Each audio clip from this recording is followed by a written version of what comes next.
Derek Gilbert, you ever hear of him too? Nope. He's amazing. He was a Chicago radio host. He's a believer, and he lives in the Ozarks. And they just him and his wife do like podcasts and all ancient stuff, like Saturn and all that, just all the old small G's and stuff. Mm-hmm. It's really meaty stuff. I like it. Mm. Anyways, I'm done. Sorry. Yeah. No.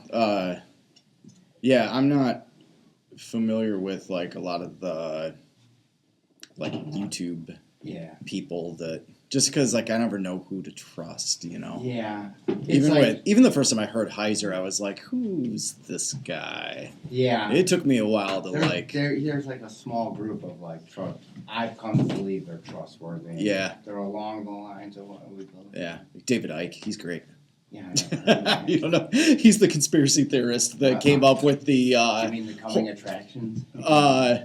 No, he's like the one that came up with the whole like reptilian thing. Oh. With the reptilian overlords. Have you ever heard that before?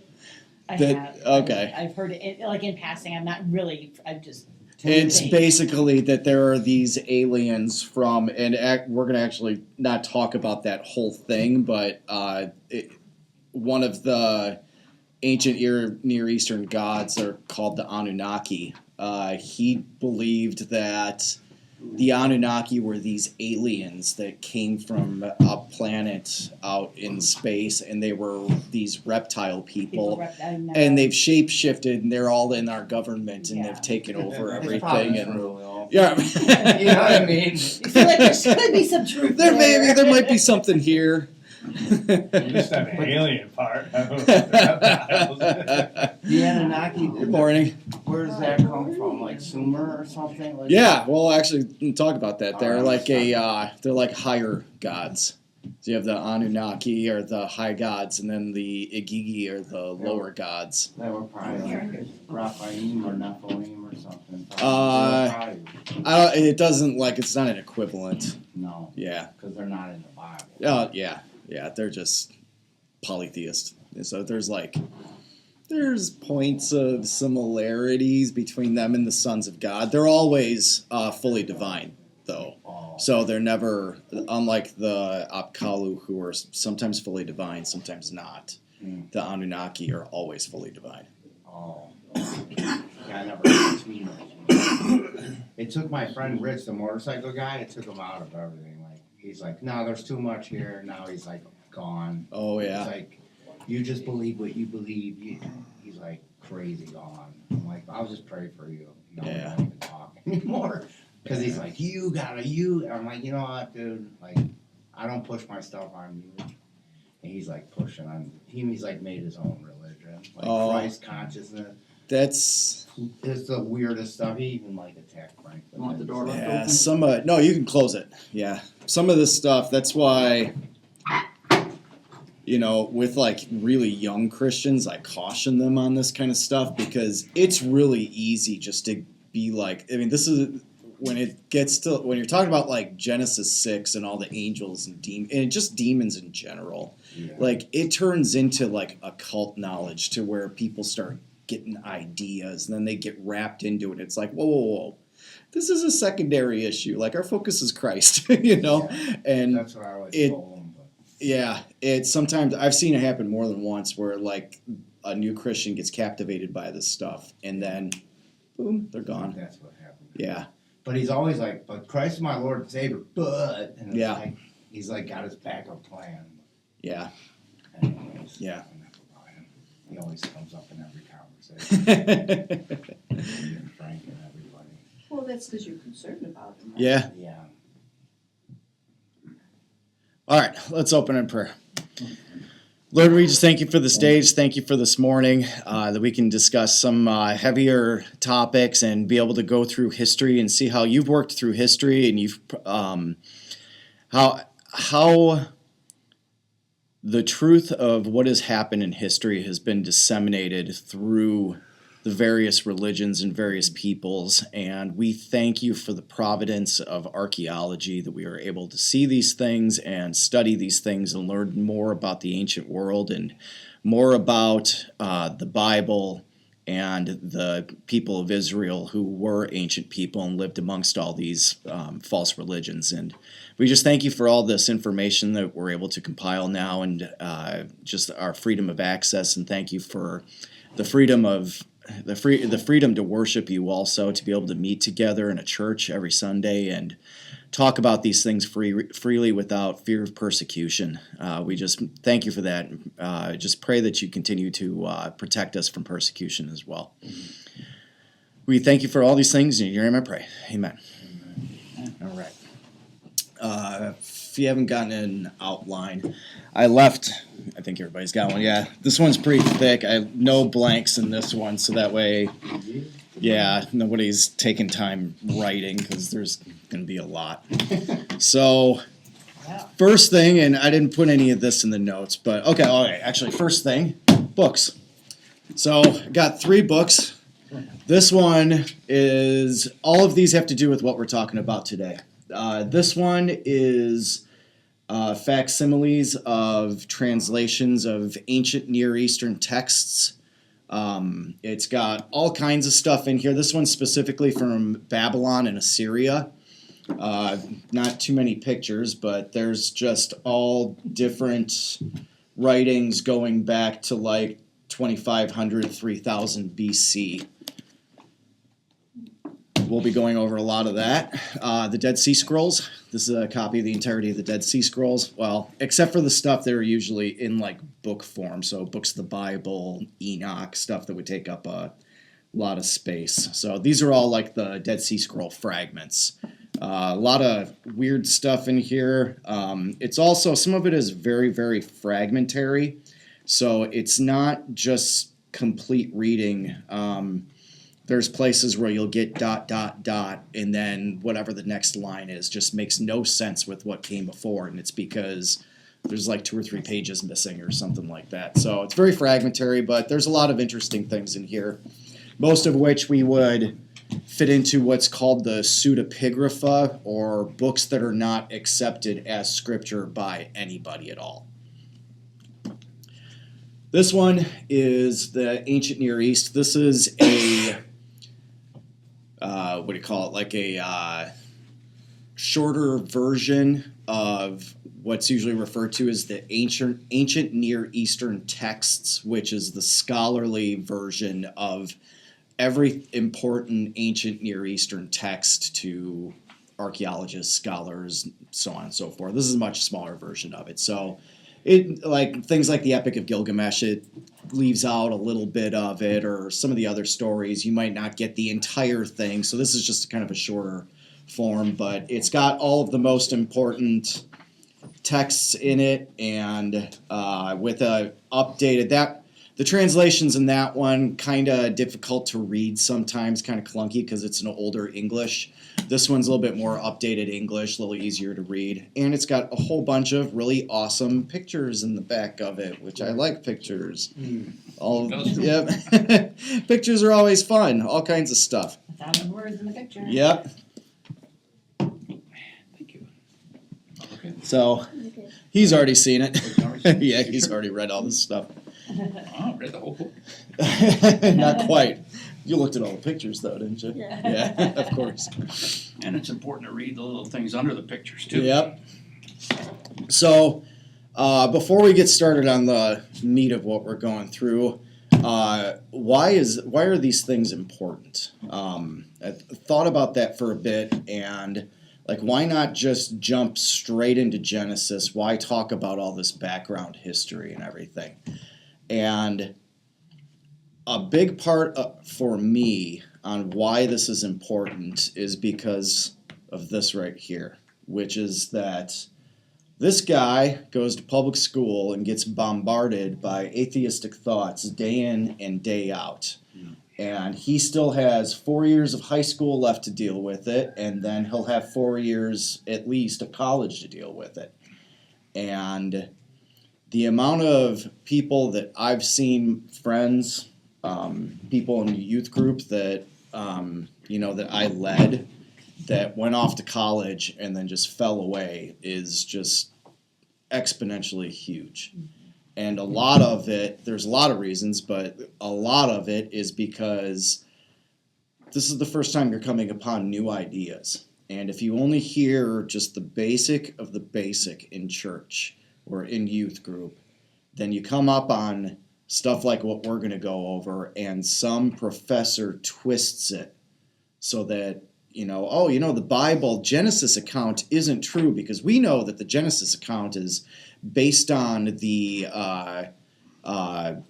era epic, or is based on some Mesopotamian story, and so we know that the Bible is just a myth that's based on other myths, and none of this is true.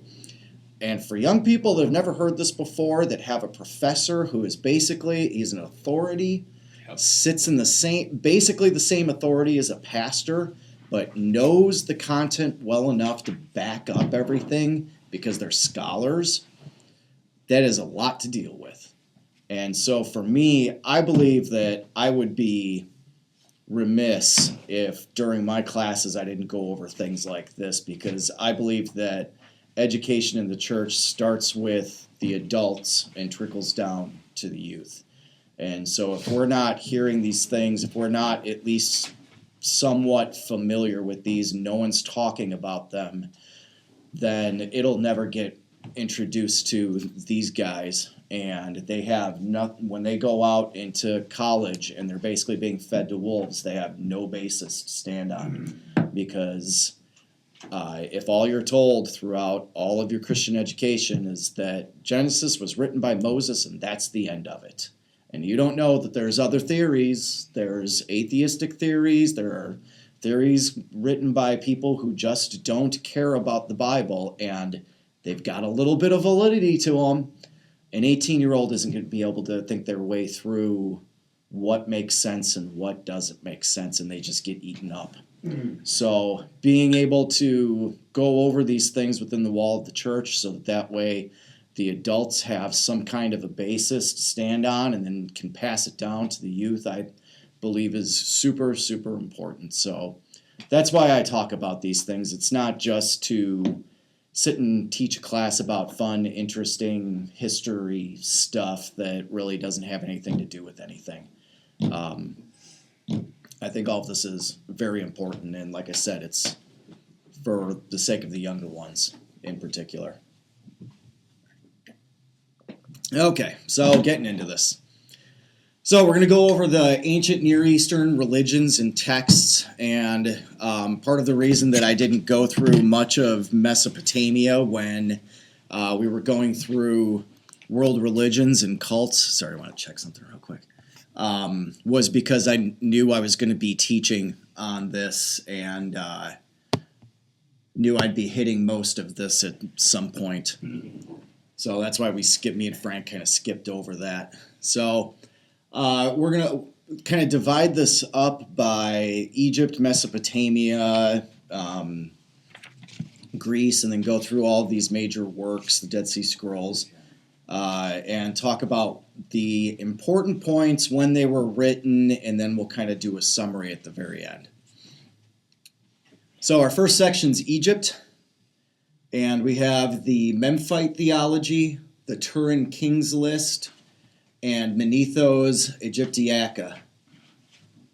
So the Memphite theology is written on this stone. Let's go forward. So this is the Shabaka stone, which looks just like a garbage stone, and it's got this carving in the middle. It was probably used as a millstone on accident, or somebody just didn't understand what was written on there and just picked up a stone and used it for whatever they needed.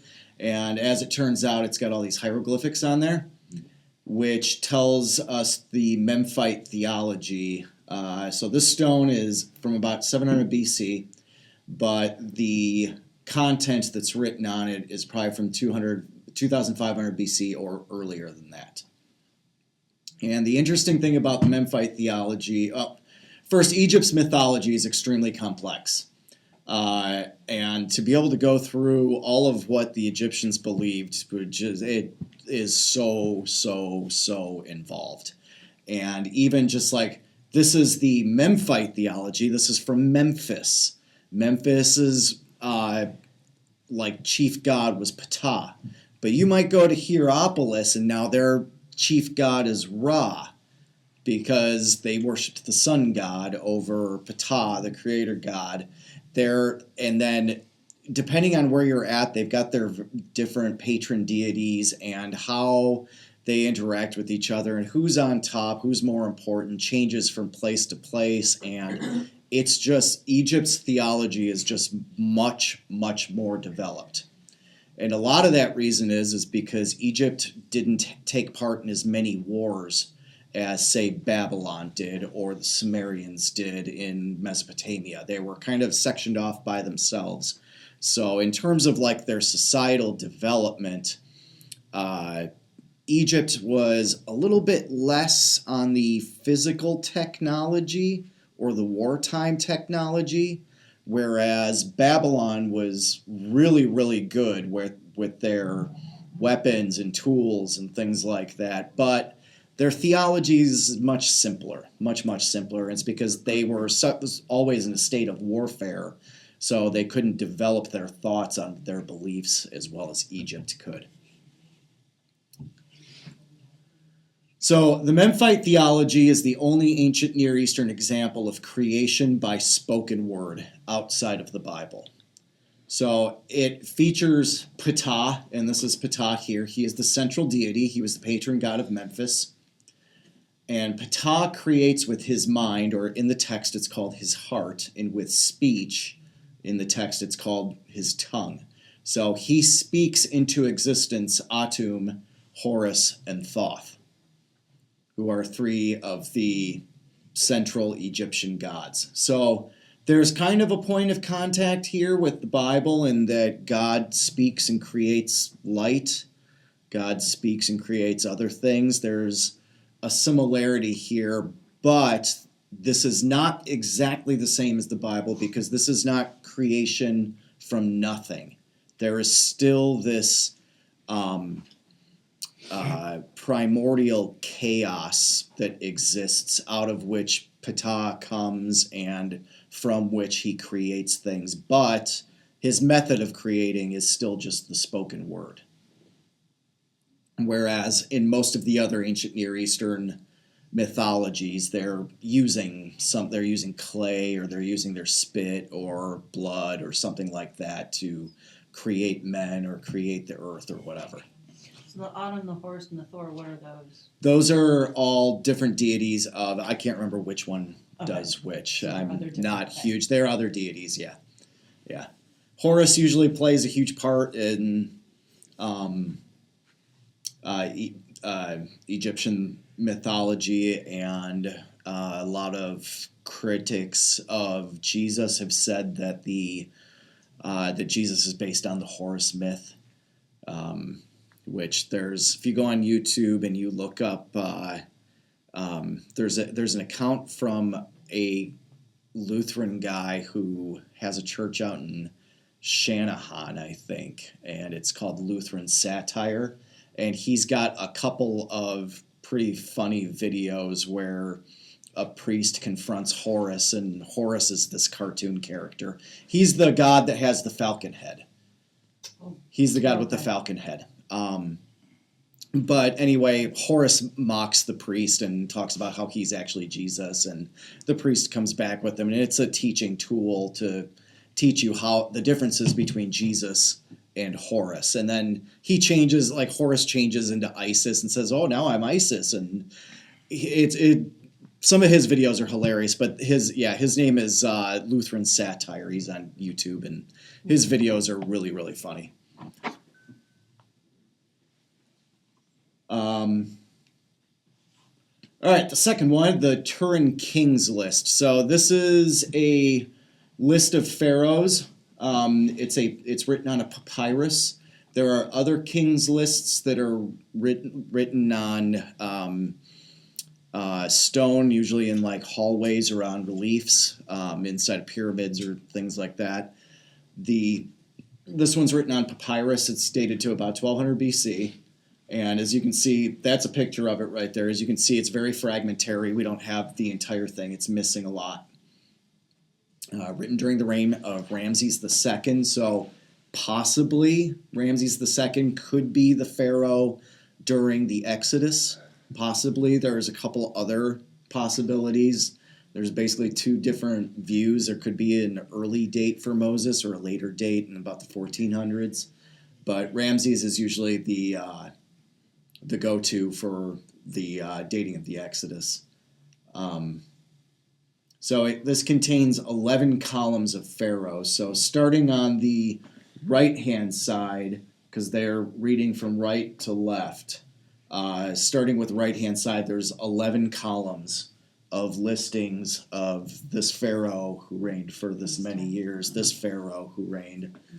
And this one is different than the other kings lists because the other kings lists usually start with Pharaoh Menes, who was the first of the Old Kingdom pharaohs and is the most well attested of. There's like Scorpion King 1 and 2 and a couple of others that aren't as well attested, and we don't know if they're true or not or whether they're real people or not.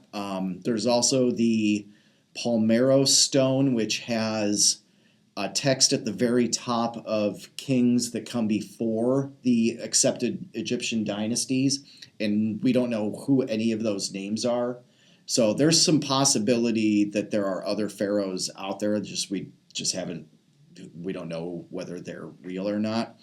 But this list is different in that it's between columns 2 and 3, it's divided between historical and mythical. The first two columns, and just so it's divided by scholars between historical and mythical. The way the list is written, though, is that the first pharaohs of Egypt were the gods.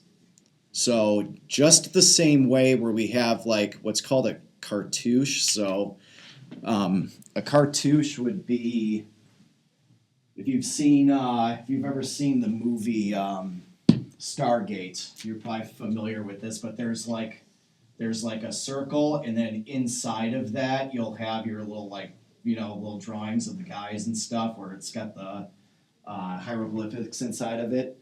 The cartouche is what the pharaoh's name appears inside of. So on the king's list, it's going to show up horizontal, and it's got some other writing on the Aren't they sides. cylinder? Are they cylinders? You're thinking of the cylinder seals. Okay. Yeah, Okay. which is, that's a little bit different. The cylinder seals are just like clay cylinders, or sometimes they're like octagons, and so you would have your soft clay, and you would take the cylinder and roll it through the clay, which would create an impression, and then you would have your document essentially. Okay, You go so put it in yeah. a kiln and fire it. But a cartouche is basically just like the pharaoh's name. That's what it is, and it's inside of that marker wasn't working well, was it? It's just inside of like a little oval. Anyway, long story short, there are all these gods that are there are 29 kings listed, and in the same cartouche format as the pharaohs. So the names of the gods are written as if they were a real historical pharaoh. That's what makes this one odd, is that they're listed as being the first pharaohs of Egypt. In the second column, continues with more deities and half-gods, and it ends with the followers of Horus, who are thought to be semi-deity. So one thing, too, that separates Egypt from and the Egyptian kings lists and lists like this from the Mesopotamian kings lists is that Egypt doesn't have a real well-defined flood doctrine or narrative or story. There is one, but it's not the same as like what we're used to with like a guy builds a boat and then is saved. Whereas most of the other Mesopotamian stories have something along those lines. Egypt doesn't. So when it comes to like the king's list, it's not as simple as, oh, well, then the Thoth was the last pharaoh and he built a boat and the flood came and then there were this other group of people. Whereas in some of the Mesopotamian ones, you have a very clear line of here was where the flood happened. And then after that, here's this king and this king and this king and this king. With Egypt, they don't have that flood story. And so where things are divided, it's just all we can do is say, well, we see a similarity here to some of the genealogies in the Bible or some of the other Mesopotamian genealogies, in that we have these kings who reigned for a really long time, and then all of a sudden there's a change. And just like when we look at the genealogies in the Bible and you have these guys that lived for hundreds of years, and then we have a flood, and then all of a sudden the ages start dropping and it gets down to like more of a normal. We see the same thing in these kings lists. And yeah, so the next guy, this is going to be like a king's list too. Manetho, he was an author that lived in about the late 3rd century BC. He was a priest of the sun god Ra at Heliopolis, and he wrote a history of Egypt called the Egyptiaca, which contains a king's list of, again, 2 periods ruled by gods and demigods. So it's thought that maybe he's using similar documents as the Turin king's list. Either way, he's got kind of the same idea, which is that there was a time before our modern time when the gods ruled and walked on the earth. And then the gods went back up to heaven, and there are demigods, and they prepared the way for our pharaohs. And so he doesn't view any kind of a distinction between the rule of the gods and the rule of humanity. This is just history, which is really interesting. So he was writing in Greek. He used the Greek equivalents of the Egyptian gods. He didn't write the actual Egyptian names down. So he begins with Hephaestus, which is Ptah, and he ends with Typhon, who is Set. So Ptah and Set are both the Egyptian names. Hephaestus is the Greek name. Typhon is another Greek name. Typhon we'll talk about later. He's actually not a Greek god per se.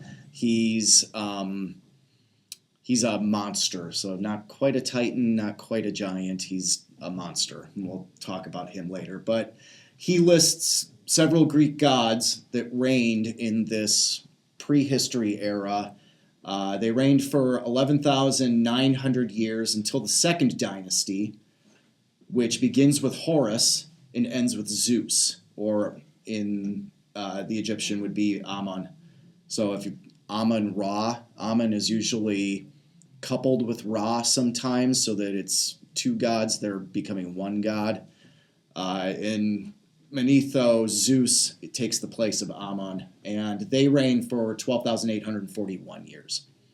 So, and we'll talk about, wait until we get to the Mesopotamian kings lists, but when people criticize the Bible for having long periods of time or long ages before the flood, the other Near Eastern accounts are way longer.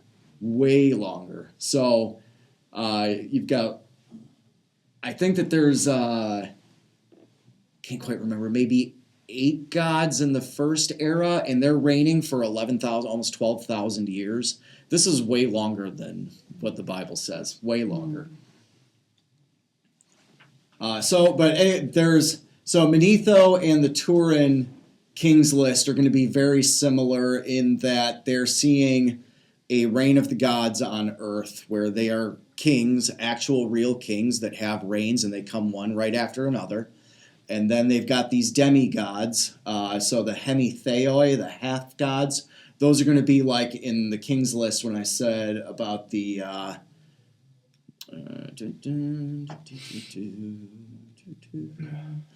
followers of Horus.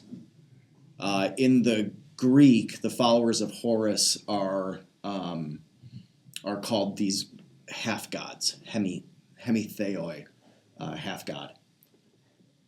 So very similar to each other. They're basically saying the same thing. And then the third dynasty, that begins with the Shem-Suhor, the followers of Horus, from the Turin Kings list, and they reigned for another 13,000 years. So they're talking about this prehistory or pre-humanity era that's lasting for like 30,000, somewhere in like the 30 to 50,000 year range, which is similar to what the Mesopotamians are saying too. All right, so on to the Mesopotamian documents. So this is a cuneiform tablet. So the way that Mesopotamians wrote, and so even when we're thinking about like Abraham came from Ur of the Chaldees, which would have been in the Babylon area. Most likely, if he had any kind of writings with him, it probably looked like this. It wasn't modern day Hebrew, that's for sure, because the Hebrew script that we use now is actually the Aramaic script. So if you see Hebrew, even from like, if you ever see coins from like Hezekiah's reign, it looks very different than if you were to pick up a Hebrew Bible today. The letters look very different. And Abraham would have been from way earlier than that. And so he would have been using like cuneiform, where they had a reed or a stick that had a very sharp pointed end on it, and they would have these clay tablets, and while they were still soft, they would imprint into the tablet, and then once they had written everything out, then they would fire it, and you would have these clay documents. So we have cuneiform tablets that are written by Nebuchadnezzar, Nabopolassar, these other biblical characters that can account for, like cylinder seals also. We have cylinder seals from the Nebuchadnezzar era that completely back up everything that Daniel said. We know that Nebuchadnezzar was a real person. We know that Belshazzar was a real person. We know Nabopolassar was a real person. We know that all these people were real people, and that the events that the Bible says happened actually happened because we have all these cuneiform tablets. So that's the early way of writing. Also, I should say that these help with translation of our Bible a ton, because Hebrew is a Semitic language, and Babylonian/Akkadian are also Semitic languages. And so a lot of times when scholars look at the Bible and they say, hey, this word only appears once, or we're unsure what this word means, sometimes you can go over to the Babylonian language and see how they used the word, and it's got some kind of contextual similarity to the Hebrew words too. So huge resource for us, because we can figure out what our Bible says because of Babylon, essentially. So that there in particular, that's a clay tablet of the Epic of Gilgamesh. So the Mesopotamian documents, they use multiple languages, which is Sumerian, Akkadian, Babylonian, and Assyrian. The main text, the Eridu Genesis, the Sumerian Kings List, Atrahasis, the Enuma Elish, the Epic of Gilgamesh, and there's some other ones in there that I left out for sake of knowing that I'm going to go way over with this. So the Eridu Genesis, so this is a cylinder seal. That green thing on the left is just a little cylinder, and you get a piece of clay, and you roll it over the top of it, and it makes an impression in there. And that's a lot of times how they wrote stuff. Copy machine. Yeah, Printing press, yeah. Yep, exactly. They have one up at the Science Museum. Oh, do they? Yeah. Cool. I remember taking Jack because we were studying Egypt, and that was one of the things. That's Oh, why yeah. I was like, trying to put it all together. Right. Yeah, Egypt had papyrus fairly early on in comparison to a lot of the other Mesopotamian places, which were still using clay and brick. Okay, Which so in perspective, the clay and brick is more long-lasting. yeah, for You know sure. what I mean? So. Yeah. So the Eridu Genesis, it's a Sumerian document coming from the late Babylonian period, so about 1600 BC. And I was telling him before everybody showed up, one thing to keep in mind is the age of some of these things. The last pharaoh, who would have been Cleopatra, is closer to us in age than she is to the building of the pyramids, which is generally accepted as being in the middle of the pharaoh period, not at the very beginning. So when we're talking about the early pharaohs, this is so long ago. A lot of these documents are so old. Sometimes we can't wrap our mind around how much time passed. So the Eridu Genesis talks about creation, the creating of what's referred to as the black-headed people, which are the Mesopotamians, because their hair was black.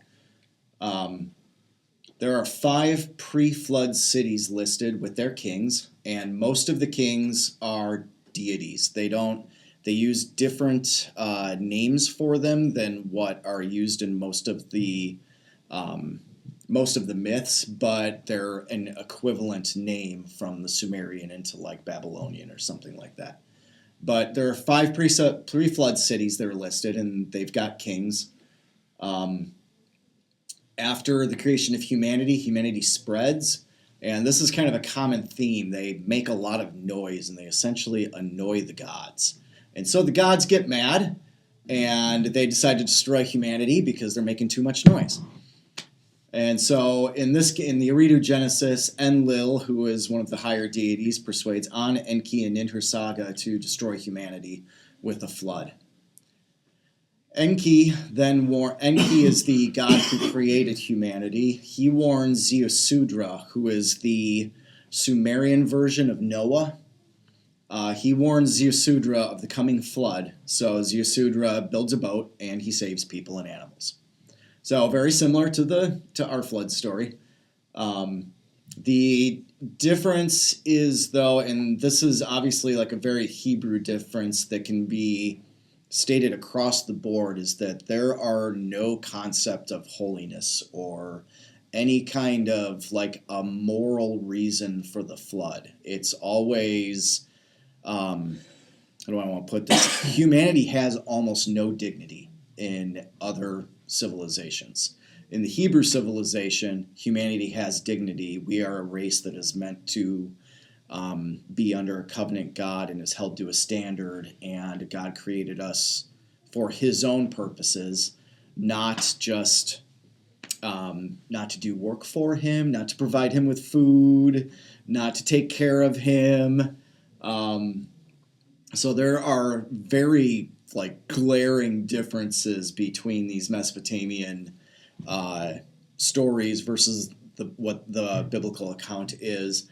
But, like I said last week, there are touch points to where we can say there are similarities here, that they have a memory that is the same or a similar subject as to what the Hebrews remember. So they remember a time when there were cities before a flood. They remember a flood. The Bible remembers a flood. They're different cultures, and so they're remembering things differently. And we just believe that what has passed down to the Hebrews is the most correct version. And once we get into the text and we get to Genesis chapter 5, we'll try to make sense of a lot of this. There's a lot of really solid evidence that the Bible's version of like the lengths of time, like Genesis chapter 5 with the genealogies, that is that instead of the Bible being based on these other texts, that these other texts actually came from the Bible's version. That this is what the Bible has is the precedent for other mythological texts. And even though it was written after a lot of these, the content comes from an earlier tradition. Okay, so Sumerian Kings List. This is another Kings List, but this comes from Sumer. So our main text comes from that block right there. This is the Weld Blundell Prism. This is usually accepted as like the standard. There's a whole bunch of different versions of this. Some of them have a few less kings on it. Some of them have a few more kings. They've got some errors here and there. So it includes a list of kings from before the flood. And that's the interesting part, which is that if we think that the Bible's lengths of reign, or the Bible's lifetimes are long, the lengths of reign of these guys are extraordinary. So from 18,600 years to 43,200 years, and then again after the flood, it starts decreasing rapidly, and they start looking more like normal king reigns of, anywhere between like 5 and 40 years, the normal human life cycle. There are points of consistency with Genesis chapter 5 on this. So these numbers, and I'm not going to go through the entire thing, but these numbers, we think that there's a possibility that these numbers correspond to what's written in the Bible, and that they're based on the ages of the patriarchs in Genesis chapter 5. A newer fragment, and when I'm talking newer, 1960s, but still not like 1918, like some of the rest of these things. Which is W.230 is the Uruk king of kings or list of kings and sages. So Uruk is a city in Babylonia. In the Bible, it's called Erech, E-R-E-C-H. Same city. So this is the Uruk kings or a list of kings and sages. And it has a list of kings, and each king is paired with what's called an apkallu, or a sage. So some kind of a teacher, but these apkallu are deities. There are multiple gods listed, both as kings and as the names of these apkallus. Gilgamesh is listed as the first king after the flood. For this reason, there have been a lot of people that have said that Gilgamesh is the same person as Nimrod. Adapa, there's another epic called the Adapa epic that talks about Adapa, who was a fisherman for the gods. He provided the gods with fish. He gets angry at the south wind and breaks the wing of the south wind, and then he's cursed. And then he's offered the bread and drink of the gods, and doesn't know that it's that he would, if he ate them or drank them, that he would get eternal life, and he rejects them, and then is forced to live a mortal life in response to it. So there's been people that have said Adapa is the same thing as Adam, or Adam came from Adapa. There's obviously some problems there because Adapa, in his rejection of the food of the gods, he didn't do it out of disobedience. He did it out of a desire to remain holy. So this is another point where we start seeing these like similar stories, but they're always like flipped on their head, where it's like the things that should be evil are actually turned into good things. And even with these apkallu, which we'll continue going through these, the apkallu are seen as these sages that brought knowledge to humanity. In the Bible, the sons of God are plainly evil. And in First Enoch, they bring all this knowledge that is plainly meant to speed up sin and help humanity sin easier. So you have another flipping again of what is good and what is evil. Before the flood, on the Sumerian kings list, the kings are paired with apkallu, who are these deities. So if you've ever seen I don't even remember if I put a picture of one in here. If you ever have seen the Babylonian reliefs of these guys with eagle heads and like 4 wings, or sometimes they look like fish, or sometimes they look like men, and they carry a little basket, those are the apkallu. And they were also used, like they would make little household idols, and there was rituals for burying them to keep your house ritually pure. But they're these sages that helped the pre-flood kings and bring knowledge to humanity.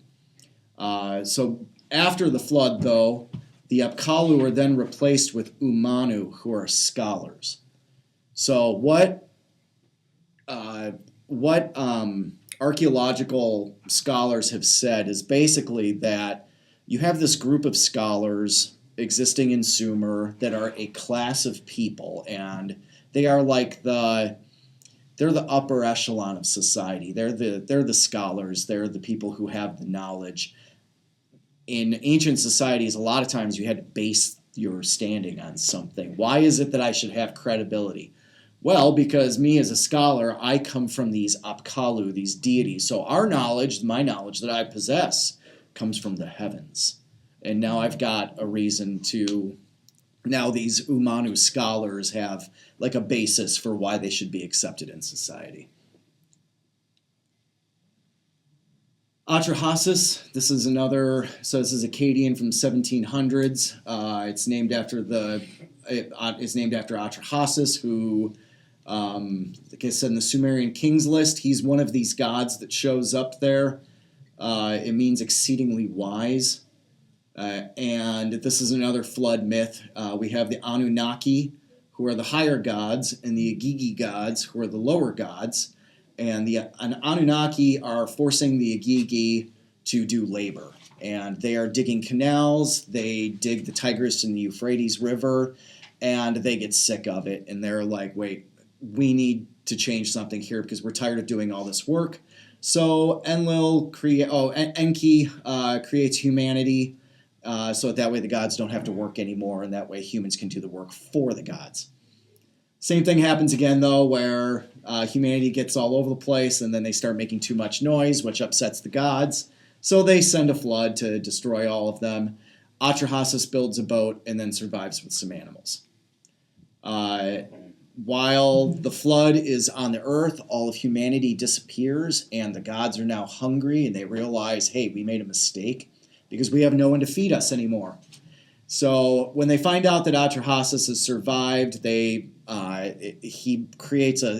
has a sacrifice, and the gods swarm around the sacrifice like flies. And that part comes from the Epic of Gilgamesh, but it says that they swarm around the smell of the burning sacrifice like flies because they're so hungry.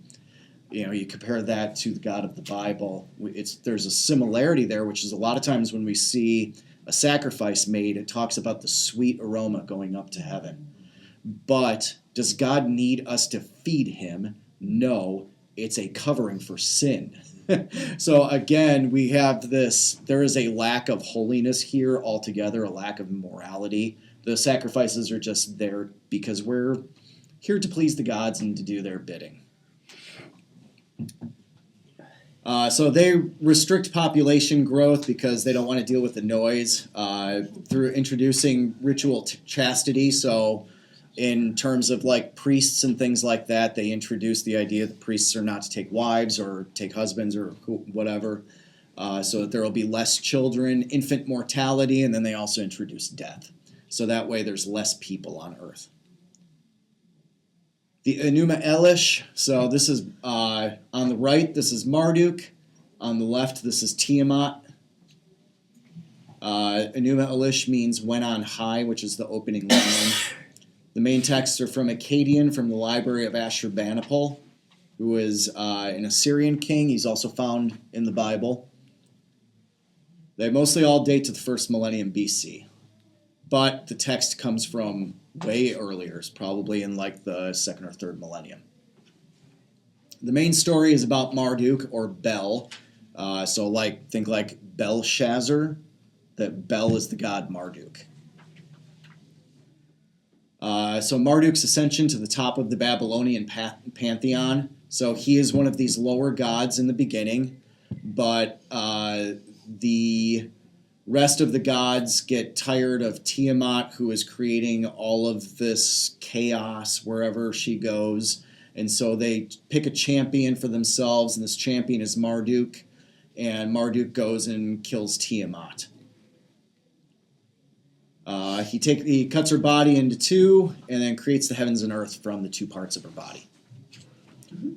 Now there's an extra fragment, and so there's a similarity to the Bible here, which Tiamat goes the word Tiamat moves into Greek as thalate, which is the word for sea or the ocean. So thalassa in our Bibles would be the Greek word for sea. So in this extra fragment, we have the ocean above, the Tiamat above, and the Tiamat below, which is parallel to the waters above with the upper firmament and the lower firmament. An interesting parallel there. And then the story ends with declaration of Marduk's 50 names. The next important one is the Epic of Gilgamesh. It's an Akkadian epic. If you're going to read one of these things, read this one. This is a great story. I really enjoyed reading this story. It's like a true epic. It's an adventure, and it's got like a moral at the end of it and everything too. Got a plot. It's got a plot. Yeah, there's definitely a plot to it. So some material may date to the 3rd millennium BC. This is super old. It's a true epic. It's an adventure. Gilgamesh is the king of Uruk, the biblical Erech. He is 2/3 God, so he's part divine, and he is a giant of tremendous size. There's a fragment that says he's 11 cubits tall, so he's huge. This picture of him, he's the one that's on the right, and this is how he's usually depicted, which is holding a full-grown lion. So that's how big he is. He's a tyrant king. At the beginning of the poem, the city of Uruk complains that he's established Jus Prima Nocta, the right of first night. So he is allowed into the bedchambers before a husband is allowed in.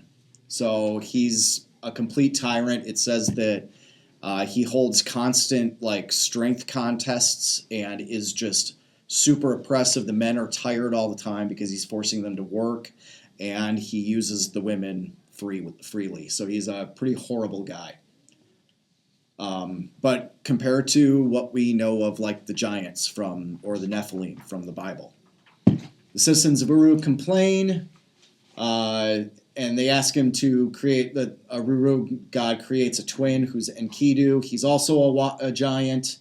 He's tamed by his temple prostitute, and then he goes to Uruk because he hears about Gilgamesh and's like, who's this guy? He's horrible. And so he catches Gilgamesh trying to make his way to the bride chambers, and he stands in the doorway, and the two have a contest of strength. Gilgamesh wins, but they both become best friends, and then they go to the cedar forest to kill this great monster that's out there, a demigod called Humbaba, and they successfully kill it. And this story is divided into multiple tablets. There's 12 tablets, and each tablet is one chapter, essentially. So in the next tablet, Ishtar, who is the goddess of the sky, and there's another ancient Near Eastern text called Ishtar's Descent to the Underworld, where it's essentially explaining the seasons, and it's her rise and descent as wintertime and spring and summer go through their cycles. Similar to the Baal cycle, Baal goes to the underworld and comes back up again, and it's a nature thing. So Ishtar tries to make her his husband. He says no, and so she sends the heavenly bull. They kill the bull, and sorry, I'm going to have to rush through this stuff. They kill the bull, but then Enkidu is killed for killing the bull. See ya. Thank you. Yep. I appreciate all the work. And in recognizing his own mortality, he finds Utnapishtim, who survived the flood. So we have another Noah character here. Utnapishtim, he tells the story of the flood, and he's also an immortal. Gilgamesh recognizes that since Enkidu died, he's also going to die, and so he's seeking immortality. So he finds essentially Noah, and Noah tells him, well, you can't be immortal like me, so why don't you just try not going to sleep? And Gilgamesh obviously can't do it. He falls asleep, and so now Noah tells him, well, you can't use that again because you already tried it. Why don't you go look for this plant There's this plant that will grant you eternal life. So similarity to the tree of life here. Gilgamesh goes down into a well, so this is a recurring theme, which is water having some kind of divine knowledge that you're able to get from this deep water. Gilgamesh goes into this well, he looks for the plant, and it's stolen by a serpent. Again, similarity, right? So he comes to the conclusion that death is inescapable and you should just be happy with life, which actually there's some parallels in the moral part of Gilgamesh to Ecclesiastes and this idea of vanity is vanity, all is vanity, and so just live your life and worship God, and that's the best that you can do. There are very similar parallels between the Epic of Gilgamesh and Ecclesiastes. So the Babylonica, written by Berosus, he was a priest of Marduk. He's writing to the successors of Alexander the Great to provide a history of Babylon. And he's got this really weird story. So he tells the story of the Enuma Elish with Tiamat, and Tiamat gets slain by Marduk. But then after all of that, he talks about this Apkallu who is called Oannes. And Oannes is this fish man that comes up from the sea every morning, and he doesn't eat everything, and then at nighttime he goes back down to the bottom of the sea.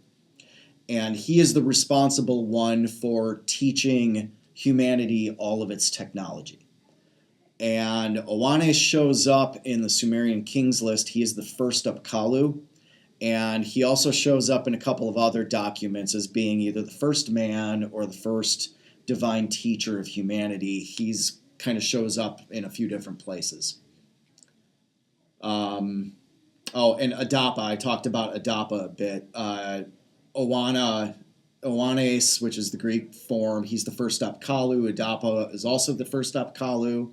So Oannes and Adapa are the exact same person. So we have this divine being that is teaching humanity everything that it knows and returning to this deep sea place, which these Apkallu also, the Pope has been accused of his hat being represented in this way because of the fish god Dagon. If you remember in Judges, when there's the statue of Dagon, Dagon is represented as one of these fish gods, and the Pope's hat looks like that fish, and if he turns around, he's got a forked tail going off the back of the hat, and it's been accused that that hat that he wears has been picked up from this story, or from this representation. So many connections, Yes. so many dots. So many connections. The Greek Titanomachy. So you have the Uranus or Uranus and Gaia. They come together, create the Titans. The Titans were giants. One of the Titans, Kronos, he castrates Uranus, whose blood falls to the earth, creating these giants and creating monsters.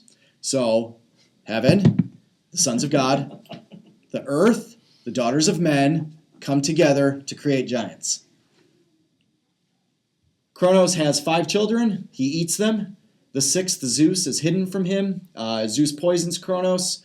He vomits up the other children, and these become the Olympians. And so the gods fight against the giants. They fight against the giants in a war, or the Titans, in a war called the Titanomachy. The Titans are defeated, and they're cast into Tartarus. Tartarus is the word that Peter uses for hell in 2 Peter, and then also in Jude, where the angels who kept not their first estate are kept in chains of gloomy darkness. This is Tartarus. So you have this Uranus, heaven, coming together with earth, creating giants or titans or whatever, and then these are thrown into hell, reserved for the last day. This is extremely similar to what the Bible says. Mm-hmm. Extremely similar. It's very twisted. Yes, twisted, but the parallel is so close. Related to this is the story of Typhon. So on the left, this is Zeus. And if I could go back, which I'm not going to do because we're way over time. If you see that thing that he's holding, that's a lightning bolt, and it's got this three-pointed thing on there. If I went back and showed you again the picture of Marduk, he's holding the same thing. That's how a lightning bolt was represented in ancient pictures. And so there's also parallels between Zeus and Marduk also as being like these thunder gods. So on the left is Zeus. On the right is Typhon. The Greek up there says Mache Dios Kata Tuphaneos. So the battle between Zeus's name is Dios or Dio. So if you look at places in the New Testament, like in Acts, where the name Zeus is actually used, if you look at the Greek, it's actually not Zeus, it's Dia or Dios. That's where you get the Spanish word Dios from. Or like Portuguese, it's Deus, or in the Latin, like if you've ever heard Deus ex machina, that's the word for God. It comes from the Greek word for Zeus, Dio.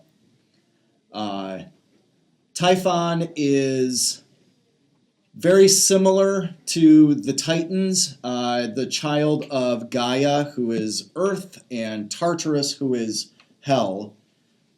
Sometimes depicted with serpentine feet or legs, has multi-heads. Where do we see someone who is the child of Earth and Hell that has multiple heads and is some kind of a watery serpent being? Revelation. Yeah, And it's the multi-headed beast that comes up from the sea. Similarities there. The seven headed, is it seven heads? Yes. Yeah. Apollodorus states that Gaia had Typhon as a child out of anger for the destruction of the giants, and Typhon steals Zeus's thunderbolts in an act of rebellion, and then Zeus casts Typhon down to Tartarus. There have been some that have suggested that this could have something to do with the Antichrist. Because of the similarities to Daniel and Revelation, and the idea that he gets sent down to Tartarus, and that he was born because of what happened to the giants and the Titans. So you have a relationship there between the Antichrist as the seed of the woman showing up on account of what happened to the angels in Genesis chapter 6. We'll get into all of this. Dead Sea Scrolls, they were found in 1946. Most of them date to the 3rd century BC, anywhere between 3rd century and 1st century AD. They're found in Qumran, in a cave by a boy who threw a rock and accidentally hit some pots and found all this stuff inside. They were written in Aramaic or Hebrew, on First Enoch. This is one of the most important Dead Sea Scrolls. First Enoch was we only had fragments before we found the Dead Sea Scrolls, and this is why sometimes I say that I believe that these findings are providential by God. There are things that we didn't know prior to the Dead Sea Scrolls about ancient beliefs, about what the early Christians believed, and now all of a sudden it's like we've got this much fuller picture of things. And could it be because we're in the last days? Maybe. Either way, we are there's more pieces of the puzzle that are starting to show up more and more frequently as time goes on. Yeah. And especially in regards to spiritual beings and things like that. So First Enoch was written in Aramaic or Hebrew. We only have a full copy of it in Ethiopian. Of course. It's from the 2nd or 3rd century BC. It's an oddity because even though it was written before Christianity, it's got more of a Christian feel than it does a Hebrew feel to it. It reads like a Christian document. And this was one of these books that after the church was established, they had a real hard time figuring out, should this belong in our Bible or not? And it was eventually just decided, no, we can't really trust it. But it was as far as like the general contents of the story of First Enoch, these were just widely held as being, this is truth. We have these watchers that came down from heaven, and they had relations with women and had giants, and that was what happened in Genesis chapter 6, and that is the reason for a lot of Joshua's wars, and the importance of this to the early Christians. The story of Genesis 6 was way, way higher than its importance to us now. And that's also why I believe that some of this is kind of providential, is because I think with all these things coming up, or eventually it's preparing us for a spiritual ending, and getting us ready to accept a spiritual, like a more, I don't know how you want to put it, like angelic endpoint, essentially, where, for the most part, since for a long time, we've just kind of thought as very naturalistic, and especially with atheism, we're very naturalistic. We don't really take into account spirituality in the creation of the world or anything like that, and that's a change from earlier peoples. So First Enoch, 200 sons of God are these watchers. They land upon Mount Hermon, led by an angel named Semyaza. The offspring of the angels and women are Nephilim, or giants. And then God punishes them by throwing them into the abyss. We also, what's that? Satan. Yeah. Well, not Satan, because the watchers that sinned were thrown into Tartarus. Satan still exists, so he was not one of these angels that committed this sin. We also have this book called the Book of Giants, super fragmentary, but it's probably related to, it was probably written after the First Enoch. It tells about these giants. It mostly focuses on the giants, and who were giants and these monsters that were a product of angelic unions with either women or animals. And it talks about there's 200 of them, and they go and have children with 200 goats and 200 sheep and 200 bulls and 200 rams, and they create these monsters. And the unions with the women create giants. And then one of the giants is also named Gilgamesh. And then one of the giants, Mahwai, has a dream and goes to Enoch to interpret it. And Enoch tells him, you're all going to die except for Noah and his 3 sons. And so he goes to God and tries to advocate on behalf of the giants. But God essentially says no. But it's super fragmentary, and the fragments are so fragmented that you can't figure out what order they go in. So the story kind of doesn't make a lot of sense. Okay. So right about here, we ran way over time, so I'm just going to kind of cut in for the sake of the YouTube video, so that way I can finish out this lesson without having to have it bleed over into next week, which it's going to do in the actual class, but just for the sake of the video, I want to make sure I get through all of this material. So we'll back up just a bit, and we're going to go back to the Babylonian Akka. So this was written by Berosus in the 3rd century, and we can actually read part of this. At Babylon there was in these times a great resort of peoples of various nations who inhabited Chaldea, which is Babylon, and lived in a lawless manner like the beasts of the field. In the first year there appeared from that part of the Erythraean Sea, which borders upon Babylonia, an animal destitute of reason by name Oannes, whose whole body, according to the account of Apollodorus, was that of a fish. And under the fish's head he had another head, with feet also below, similar to those of a man, subjoined to the fish's tail. His voice, too, and language was articulate and human, and a representation of him is preserved even to this day. This being was accustomed to pass the day among men, but took no food at that season, and he gave them an insight into letters and sciences and arts of every kind.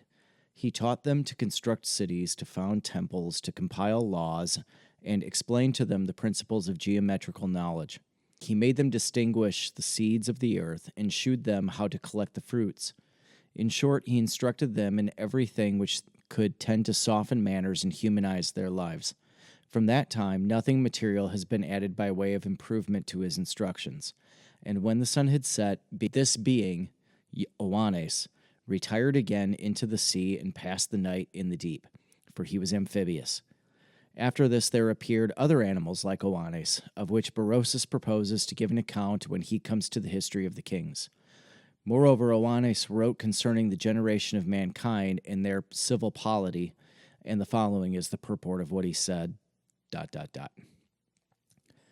So this Oannes guy is like a half-fish man. He's one of these Apkallu that teaches man basically civilization.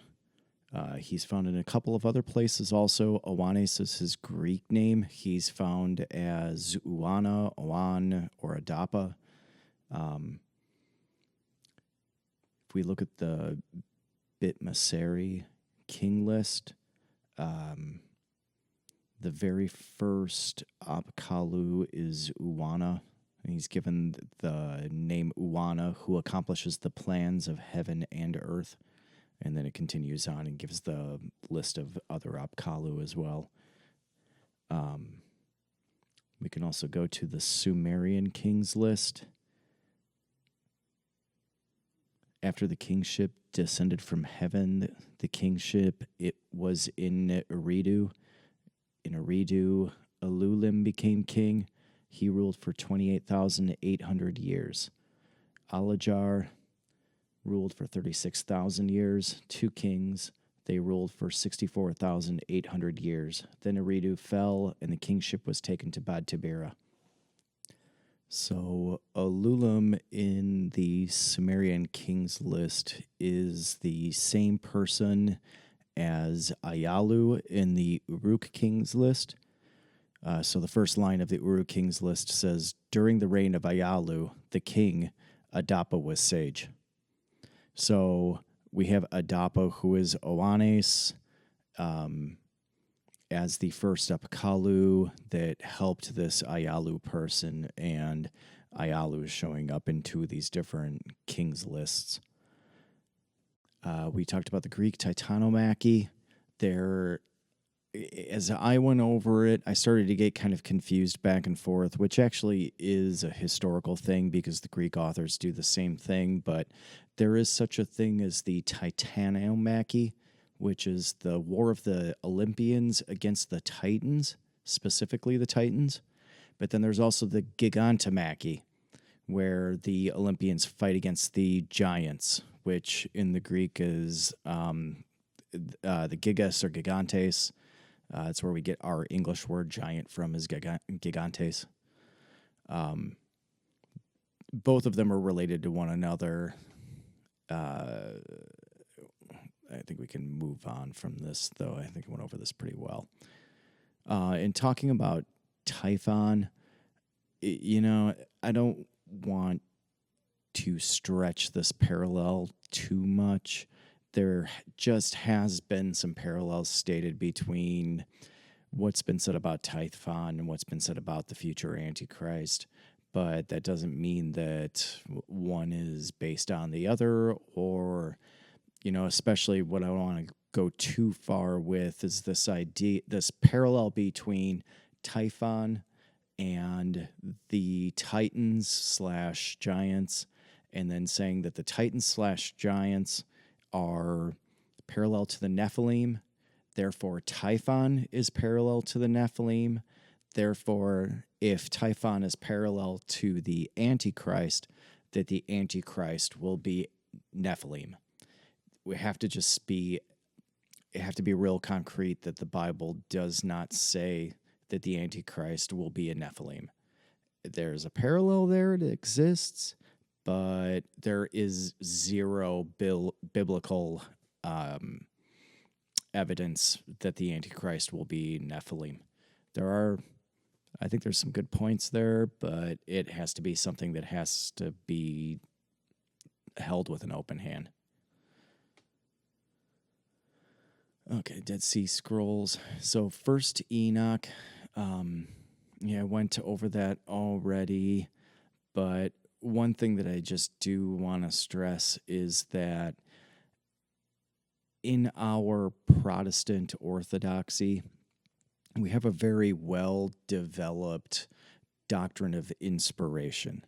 And because of that, one of the unfortunate downsides is that we tend to think of our 66 books and that's it.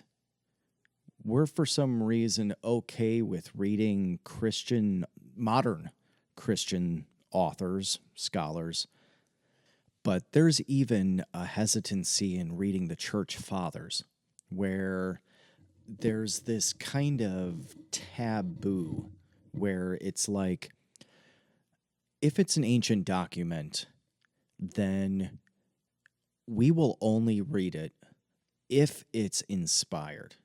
If it's a modern document, then we know that, John MacArthur, R.C. Sproul, their works are not inspired. So it's okay to read that.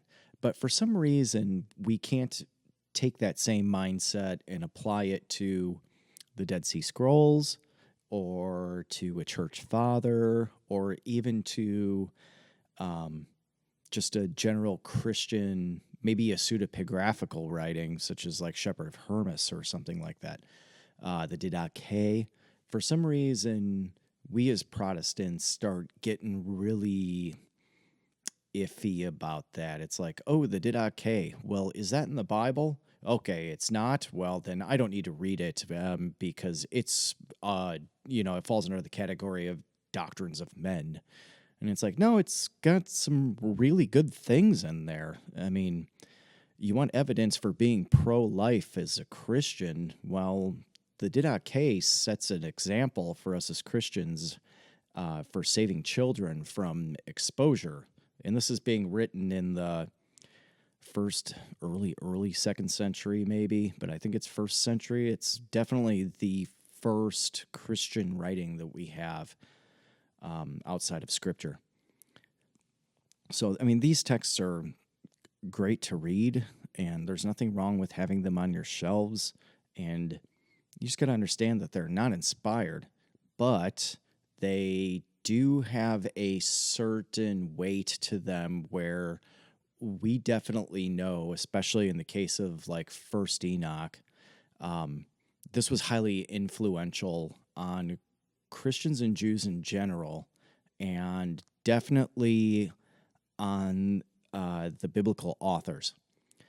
You can go to Michael Heiser, his book Reversing Herman.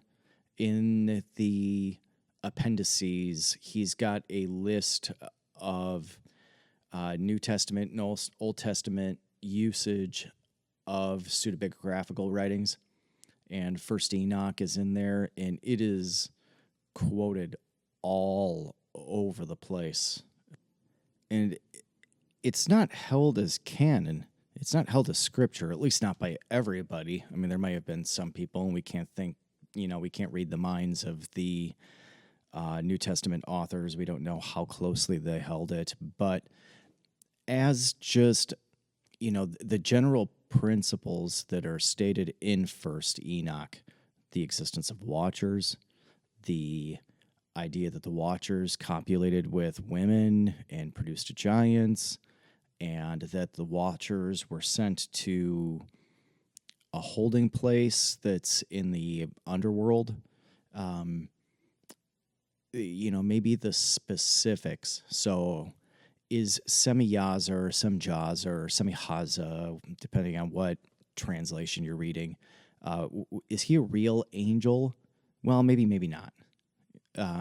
This is a pseudepigraphical writing, so I presume that there's a certain amount of fiction involved. So is even Raphael a real angel?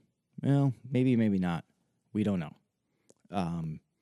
But either way, at least as a general principle, it seems that people in the New Testament held to the general principles of First Enoch. So we can say then that it's super important to read it or at least understand what the gist of it is, because the New Testament authors seemed to be tracking with it on multiple levels. And even Jesus himself makes a few comments relating to or directly quoting First Enoch. So its importance really can't be understated. And, just to kind of summarize, like, it's unfortunate that Christians today, and in particular Protestant Christians today, just kind of like shove these things off to the side as, well, that's not inspired, so therefore I don't need to read it, I shouldn't read it, it's got nothing to do with me. When if we're doing real Bible study and we're trying to put ourselves in the shoes of the biblical authors or possibly the audience that they were writing to, we need to have the same worldview mindset that they had.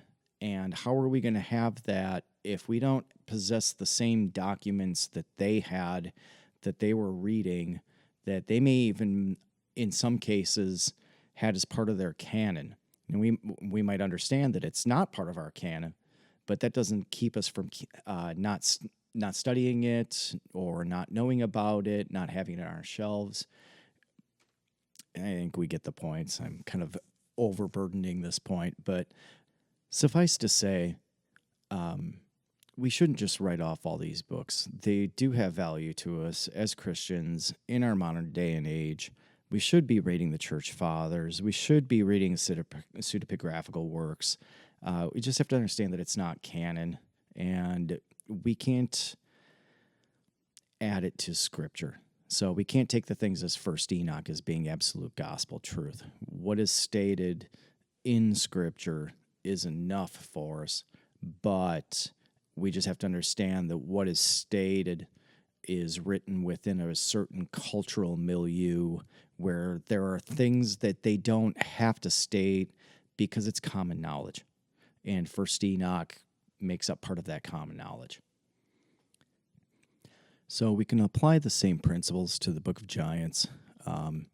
This one's maybe not as important as First Enoch. It's kind of rewriting First Enoch or expanding on First Enoch, which seems to be there seems to be a common thread throughout the Dead Sea Scrolls of this kind of rewriting books that already existed and then expanding on them or explaining them or whatever. The Book of Giants is kind of the same way. But, I made some offhand comments in the last class about, the relationship between like dinosaurs and the angels and things like that, which sounds completely crazy, but there is precedence for believing that, at least as holding it as an open-handed thing where we don't believe that it's necessarily true, but there's enough background to be able to say, well, other people have held that in the past. So when it comes to the Book of Giants, I can read these fragments here. It's a very, very short book and very fragmentary, but the part pertaining to the creation of monsters and things like that is the very beginning of the text. So I can read this. There's going to be some fragments here, so I'll just say ... whenever we're missing a piece and there's an ellipsis within the translation, that the ellipsis denotes that there's words missing or there's a section missing or something like that. So 1Q23, fragment 1 plus 6, ellipsis 200 donkeys, 200 asses, 200 rams of the flock, 200 goats, 200 ellipsis beast of the field, from every animal, from every bird, ... for miscegenation, ... 4Q 531, fragment 2, they defiled, ... they begot giants and monsters, ... they begot, and behold, all the earth was corrupted, ... with its blood and by the hand of ... giants which did not suffice for them, and ... and they were seeking to devour many ... The monsters attacked it. 4Q 532, column 2, fragments 1 through 6, ... flesh ... all ... monsters ... will be ... they would arise ... lacking in true knowledge ... because ... the earth grew corrupt ... mighty ... they were considering ... from the angels upon ... in the end it will perish and die ... they caused great corruption in the earth ... this did not suffice to ... quote, they will be ... So what that's explaining is that these 200 watchers from the book of First of Enoch basically chose for themselves both women and animals, and they defiled both the animals and the women, and they begat giants and monsters. Presumably giants from the women, monsters from the animals. But as weird as it may sound, here is at least one place where there's precedence for monsters being created through heavenly sexual interaction with animals. So, looking back, is it possible that maybe Ken Ham's idea that dinosaurs are just another animal might be a little bit simplistic? Yeah, there's possibility. I wouldn't hold to it with a closed hand and go to fight for it, but if First Enoch is generally speaking true, can we say that the Book of Giants is generally speaking true? Yeah, sure, I think so.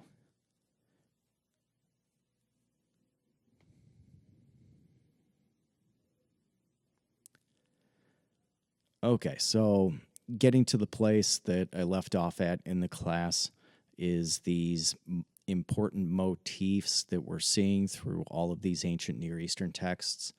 The first one is water. Water and deep seas are often mentioned as chaos elements, places of knowledge, and a place of angelic judgment, in particular when we're talking about rivers. We think over to Revelation, where you have the 4 angels kept in the river Euphrates. There seems to be something with water about harboring. In the beginning, in creation accounts, it's a place of chaos, and it's inhabited by these chaos monsters such as Tiamat, Behemoth, things like that. And they're also seen as places of knowledge. So, like with Oannes going down to the bottom of the sea at nighttime, him being an amphibious creature, there's something to do with knowledge being at the bottom of water. Same thing with the Epic of Gilgamesh. When Gilgamesh goes to look for that plant that has life, he goes to the bottom of a well. There's something to do with deep water and having knowledge there. Important sea terms, Apsu. Apsu is the Mesopotamian abyss. That's where Tiamat lived. And then when we were talking about the Memphite theology, Noon is the chaos where Ptah came out of, and where he was creating the other gods from. He was making use of that chaos, which is Noon.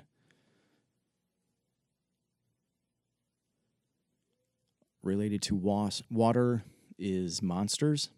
Many stories have some kind of chaos monster, usually represented as a dragon or a serpent, and it must be overcome. In the Enuma Elish, we have Tiamat. Tiamat has a representative Hebrew cognate in the word tehom in Genesis 1:2, which is translated as the deep or the sea, possibly the waters.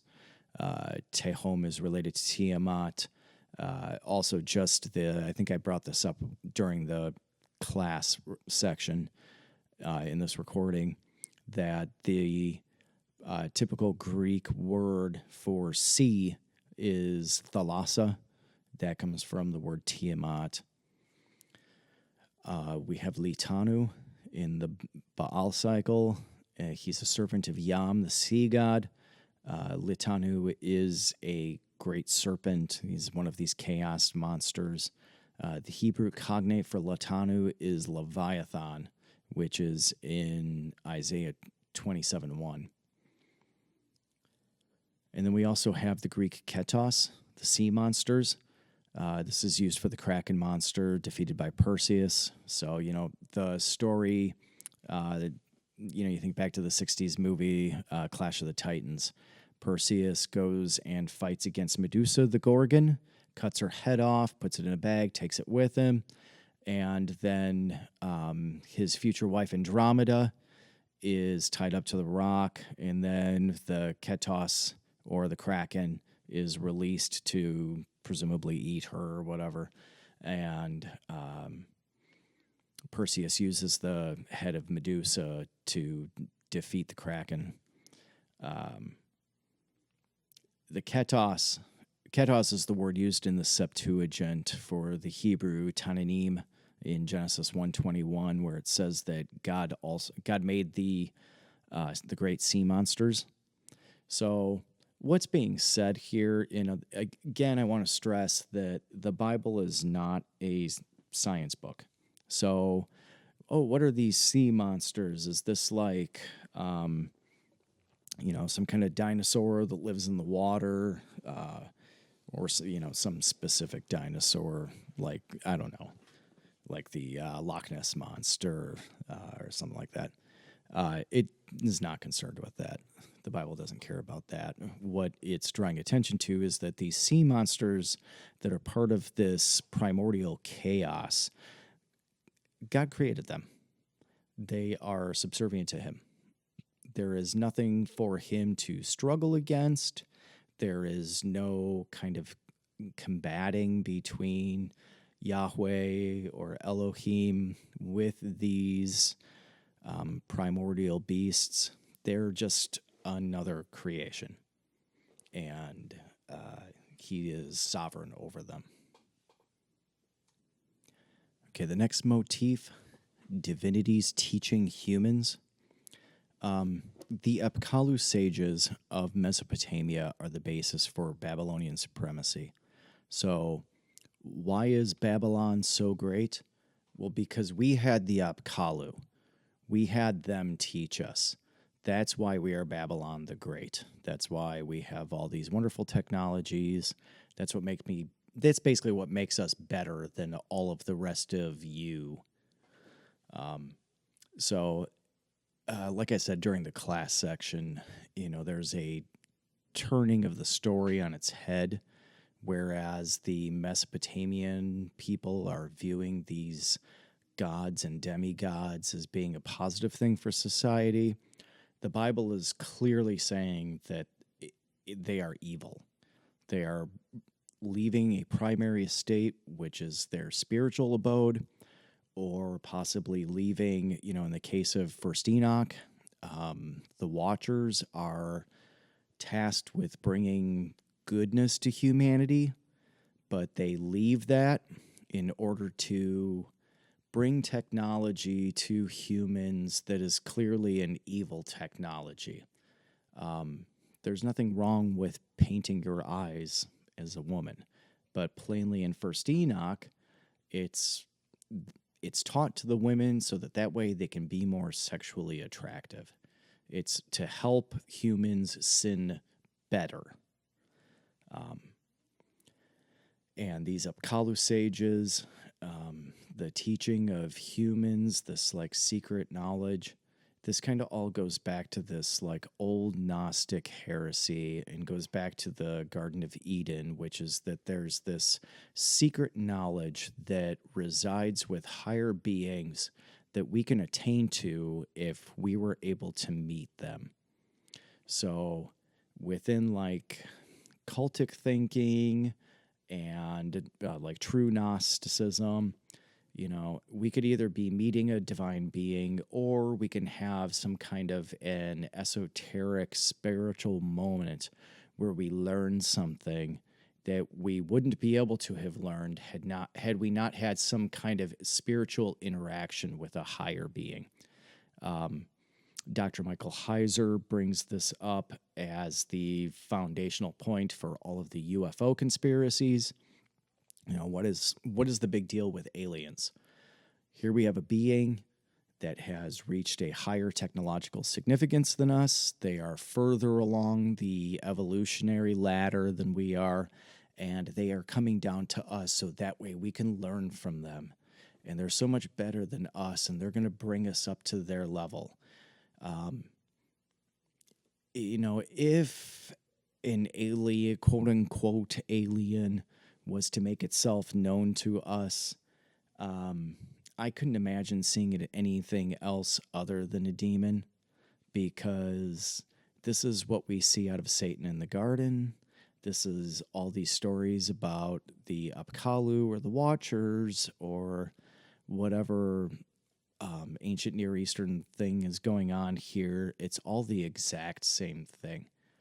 And I can't see how, if there was some kind of unveiling of another entity on Earth, that people wouldn't just flock to it and begin worshiping it, and we would have Genesis 6 all over again. So I think that's the draw of the aliens. I think Heiser's right about that. And I think that there's a common thread between all of this human-divine interaction, humans learning from divinities, that does play up to this Gnostic heresy and the knowledge that's presented in the Garden of Eden from the serpent, that, you know, God hasn't told you everything, and he's withholding something from you because he doesn't want you to be like him. But if you follow me, I can teach you these things. I can teach you the difference between good and evil, and I can raise you up to my level and to a level that God is not going to raise you up to. So there's a certain like knowledge thing there, the attaining of knowledge, that is not a good thing, and especially in regards to knowledge of how to sin. Another motif is demigods. So not just humans coming into having interaction with spiritual beings, but that somehow spiritual beings and humans are able to be intermixed. And whatever that product, you know, whatever offspring comes from that is definitely a human, but it's a superhuman. And, you know, if we want to be reasonable and natural about things like the Egyptian kings list, you know, what scholars have said is definitely, obviously, an on-the-table option, which is that why would we put the pharaoh or put the Egyptian gods in the same kings list as the pharaohs? Well, because it links the pharaohs to these gods and gives a heavenly basis for the kingship, and it grounds their authority in a heavenly divinity.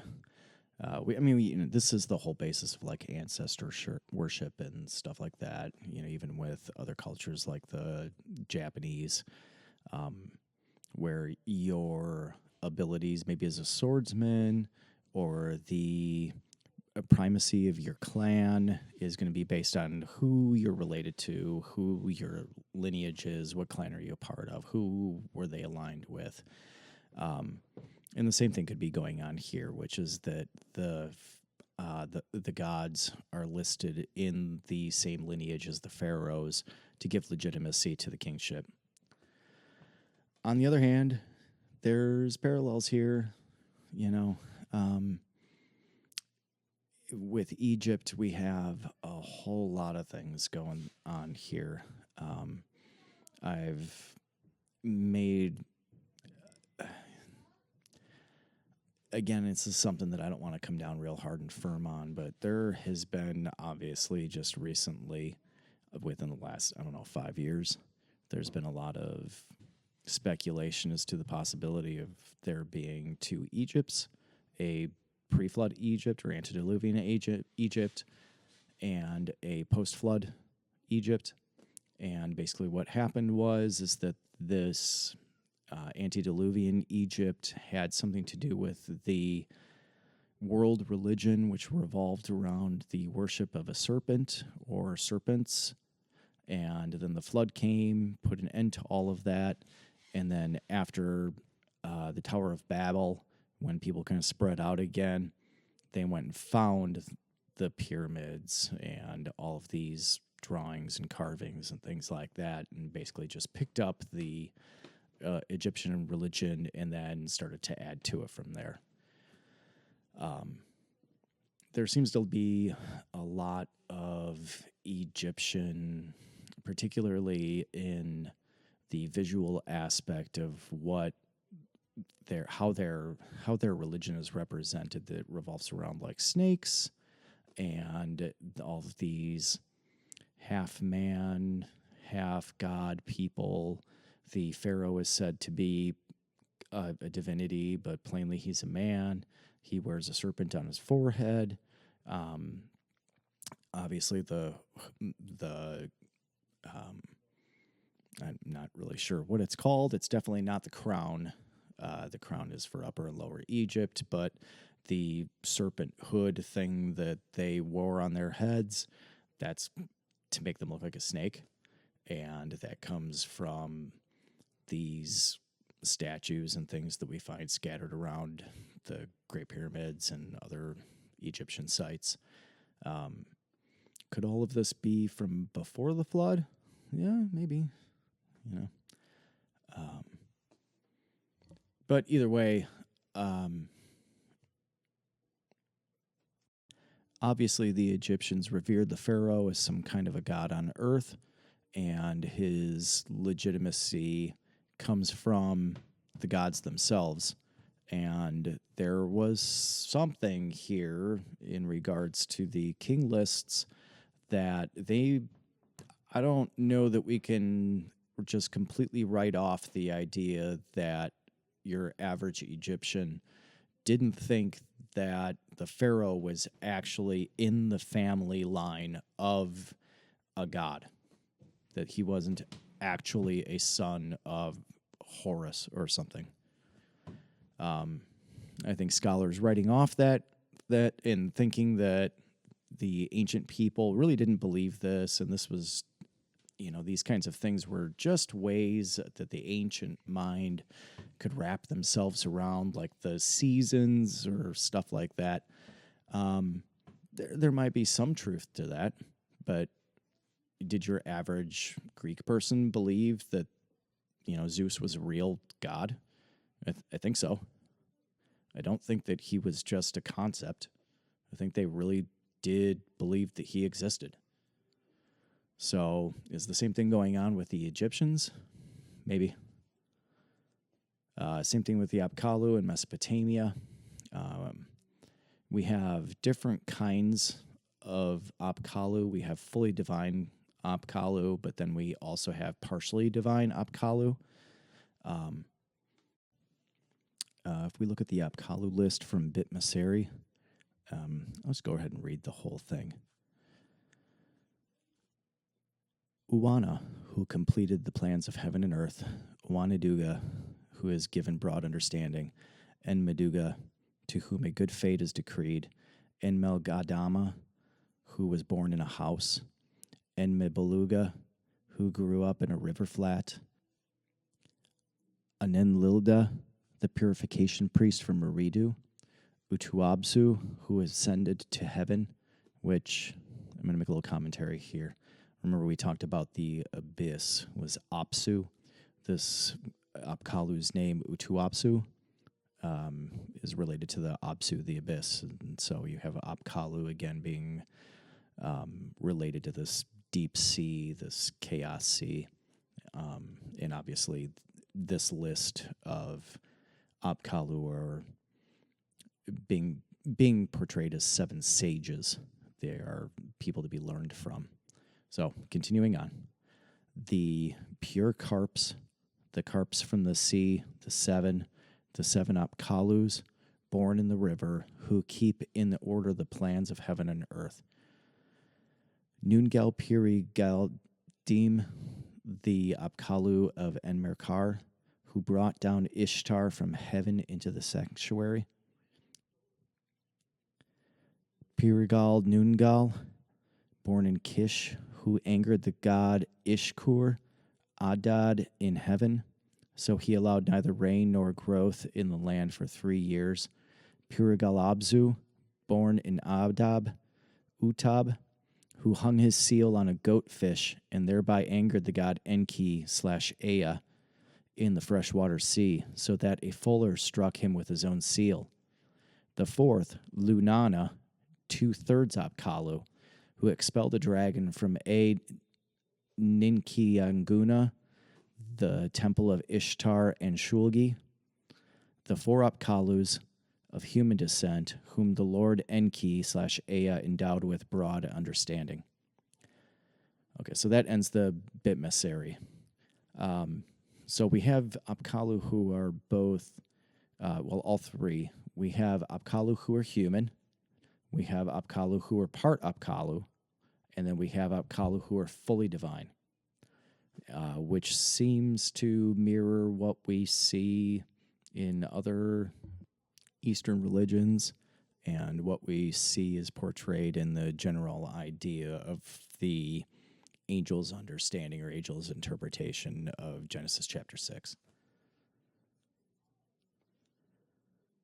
We have the Greeks and the Titans. This is the product of heaven and earth, and both the Titans and the giants are described as giants in terms of size. Overall, half-god humans are a regular part of the larger Mediterranean corpus of mythologies. They can be seen as either good or bad, and are often depicted as great in size. And what do we do with all of this? Well, remember that all of these myths, they cannot all be correct, which means by and large they're all wrong. So as Christians, we follow what the Bible says. In some of these cases, it doesn't say much, and there's probably a reason for that, which is that we don't need to be speculating. We don't need to be building an entire theology based on, a couple sentences. But nonetheless, if it's in Scripture, it's definitely important. And in studying all of these things, we can see that there is definitely a cultural backdrop to some of these stories. And remembering back to the last class, as Moses is writing this, he's writing a polemic. So this is a point of contention. Genesis is a point of contention against these false religions on the part of the people of Israel, to be able to say all of your religions are essentially a bastardization of the truth, which is what we have.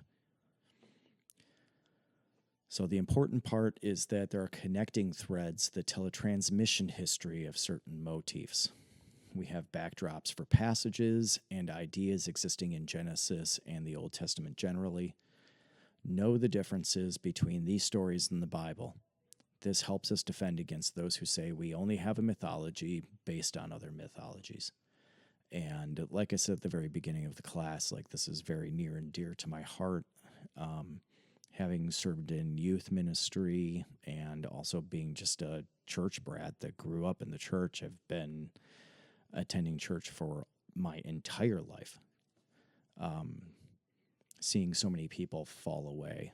And so much of that is just the product of just Christian ignorance, is the best way I can put it. And I mean it in that kind of a terms, that kind of a pejorative sense, which is that there really seems to be an anti-scholasticism within Christianity. And it's unfortunate because the people who suffer the most are not the older Christians, who are the ones that generally make up the larger population of our churches. The ones who really suffer are the kids that come in off the street to the youth group, and they start going to youth group for 2-3 years, and they quote unquote accept Christ, and then they go off to a secular university and you never hear from them again. Or you hear from them again and they're way worse than they started off. And they're, 9 times out of 10, they're militant against Christianity. We owe it to the youth as the adults of the church to educate ourselves and then pass that education down to the youth in the church, so that way they have ammunition to take with them as they go into these atheistic fields, as they go off to college, as they go to secular public school. They're not just going in ignorant, never being told how to defend their faith, but basically being told, like, as long as you believe, that's good enough.